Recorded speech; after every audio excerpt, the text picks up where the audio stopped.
Assalamualaikum warahmatullahi wabarakatuh. Alhamdulillah. Alhamdulillahilladzi anzala sakinata fi qulubil mu'minin liyazdadu imana ma'a imanihim. Ashhadu an la ilaha illallahul malikul mubin wa ashhadu anna Muhammadan abduhu wa rasuluhu sayyidul mursalin. Allahumma salli ala sayyidina Muhammadin wa ala alihi wa sahbihi wa sallim ajmain, amma ba'd. Bersyukur kepada Allah subhanahu wa ta'ala. Salawat dan salam mudah-mudahan tercurahkan pada habibana nabiyana Muhammad sallallahu alaihi wasallam alaihi. Bapak Ibu jamaah rahimakumullah, pada malam ini Al-Fakir ditugaskan untuk membahas tema anak muda harapan bangsa dan agama. Firman Allah dalam Al-Qur'anil Karim surat Ar-Rum ayat 54. A'udzu billahi minasyaitonir rajim. Bismillahirrahmanirrahim. Allahul ladzi khalaqakum min dha'f, thumma ja'ala min ba'di dha'fin quwwah, thumma ja'ala min ba'di quwwatin dha'fan wa syaibah. Kata Allah dalam Al-Qur'an surat Ar-Rum ayat 54. Allahu Allah alladzi khalaqakum, yang menciptakan kamu, min dha'f, dalam keadaan lemah. Thumma ja'ala min ba'di dha'fin quwwah, kemudian Allah menjadikan kamu setelah lemah menjadi kuat. Thumma ja'ala min ba'di quwwatin dha'fa wa syaibah, kemudian Allah menjadikan kamu setelah kuat menjadi lemah. Jadi dijelaskan bahwa manusia itu dalam 3 masa. Lemah, kemudian kuat, kemudian setelah kuat kembali lemah dan tua. Ketika baru lahir, kita dalam keadaan lemah, tidak bisa apa-apa, hanya bisa menangis. Kemudian masa remaja, masa kuat, merupakan masa keemasan, masa produktif, masa-masa gagah, masa-masa gemilang. Setelah itu jangan lupa akan ada dibalikan lagi ke masa lemah, tua. Jamaah rahimakumullah. Jadi harus diingatkan kepada para pemuda kita, generasi kita, anak-anak kita, bahwa kamu sekalian sekarang berada dalam masa-masa gemilang, dalam masa-masa keemasan. Maka manfaatkanlah, pergunakanlah.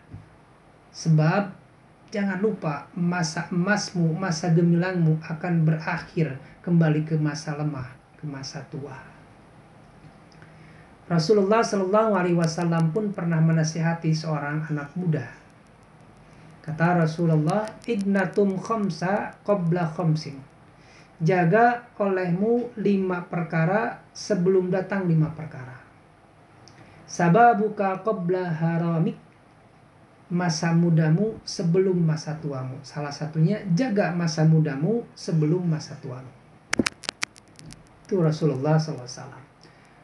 Hadirin rahimakumullah, kalau diilustrasikan, berfikirlah di waktu pagi, bekerjalah di waktu siang, makanlah di waktu sore, tidurlah di waktu malam. Wahai anak muda, berfikirlah di waktu pagi. Pergunakanlah, belajarlah, mencari ilmu lah. Mencari bekal lah di waktu muda. Bekerjalah di waktu siang, setelah engkau mendapatkan ilmu, mendapatkan bekal, apa-apa hasil dari bangku kuliah, dari bangku sekolah, dari pesantren, bekerjalah, beramallah. Setelah beramal, makanlah di waktu sore. Setelah beramal, maka nikmatilah masa tuamu.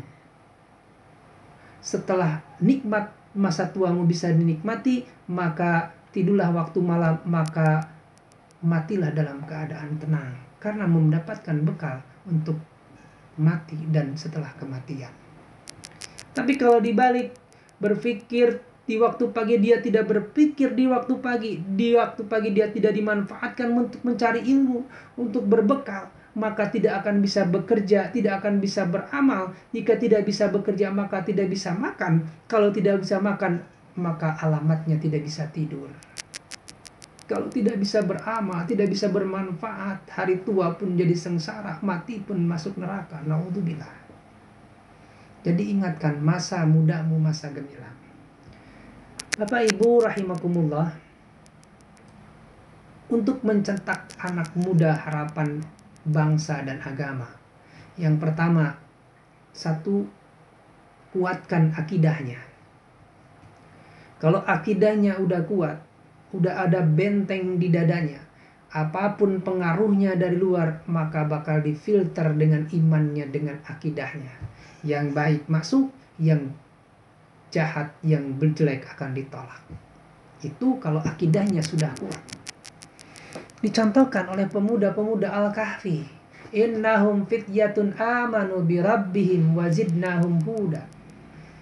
Dalam surat Al-Kahfi, innahum fityatun, sesungguhnya mereka itu para pemuda. Amanu, yang beriman, birabbihim, kepada Tuhan mereka. Mereka berani, mereka mau meninggalkan kampung mereka untuk mempertahankan akidah mereka. Mau sengsara, lari, bersembunyi dalam gua.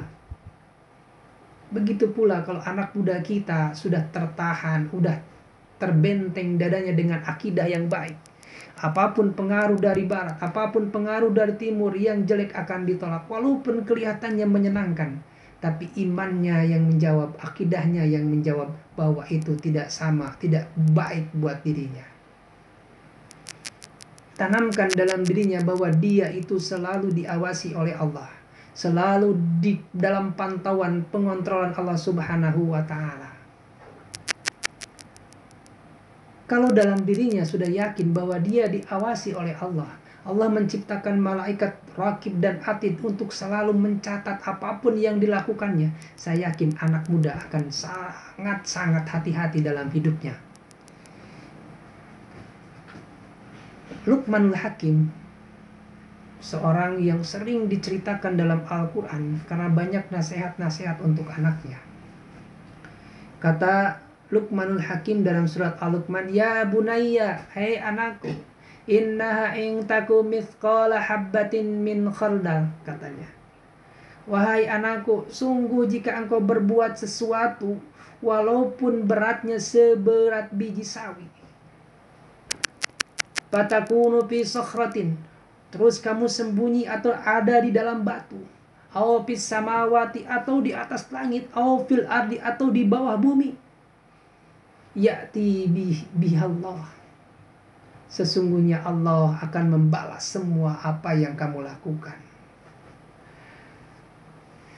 Jamaah rahimakumullah, dalam ayat ini jelaskan apa aja yang kita lakukan, apa yang anak muda lakukan, atau siapapun yang dilakukan, walaupun disembunyikan, walaupun kecil, itu pasti dapat balasan dari Allah Subhanahu wa Ta'ala. Kalau yakin, tahu bahwa kita diawasi oleh Allah, maka akan hati-hati. Satu, kuatkan akidahnya. Kedua, tumbuhkan semangat dalam belajar ilmu agama. Kesalahan kita, jamaah rahimakumullah, kita akan bangga bila anak kita lulus menjadi dokter, menjadi insinyur. Tapi kita tidak pernah merasa bangga ketika anak kita lulus dari pesantren. Atau sebaliknya, kita terus mensupport anak kita untuk sekolah naik S1, S2, S3, tapi lupa akan ilmu agama. Nah, sekarang kita tumbuhkan semangat untuk belajar ilmu agama. Ingat pesan Yahudi, Albert Einstein mengatakan bahwa ilmu tanpa agama buta, agama tanpa ilmu lumpuh. Seorang insinyur, seorang dokter, jika ilmu agamanya nggak ada, buta, dia akan melakukan apa aja karena tidak tahu mana yang benar, mana yang salah. Pejabat tidak akan melihat mana yang haram, mana yang halal, karena ilmu agamanya nggak ada. Tapi sebaliknya, jika ilmu agama ada, tapi ilmu dunia nggak ada, lumpuh. Kita bangun masjid, bangun pesantren, tidak cukup dengan doa. Tapi kita membutuhkan insinyur, kita membutuhkan pengusaha, kita membutuhkan para goni. Seimbangkanlah. Jangan lupa anak-anak kita untuk terus semangat dalam belajar ilmu agama. Yang ketiga, Jadikanlah anak kita, anak muda kita rajin ibadah untuk menghilangkan waktu yang terbuang. Saudaraku, racun yang sekarang ada di dunia kita, di zaman kita ini adalah digital. Tidak sedikit anak-anak kita yang tidur di warnet, main game online, handphone ke rumah, main game seharian, main TikTok atau main apa. Apakah tidak boleh? Silakan main game, main TikTok untuk refresh. Tapi jangan membuang-buang waktu hanya sekedar 5-10 menit untuk tidak tegang. Bahkan ingatkan kepada mereka, ceritakan kepada mereka hadis Rasulullah sallallahu alaihi wasallam dari Abu Hurairah radhiyallahu an Abi Hurairah an Nabi sallallahu alaihi wasallam qala sab'atun yudilluhumullah fid dillihi yauma la dillu illa dilluh. Bahwa nanti pada suatu saat ada 7 golongan yang dinaungi oleh Allah di dalam naungannya pada hari di mana tidak ada naungan kecuali naungannya. Salah satunya adalah wasababun nasa'u fi ibadati rabbih, adalah seorang pemuda yang tumbuh di dalamnya rajin beribadah kepada Allah. Jadi kalau anak muda kita rajin ibadah kepada Allah, insya Allah dia akan mendapatkan naungan dari Allah Subhanahu wa Ta'ala.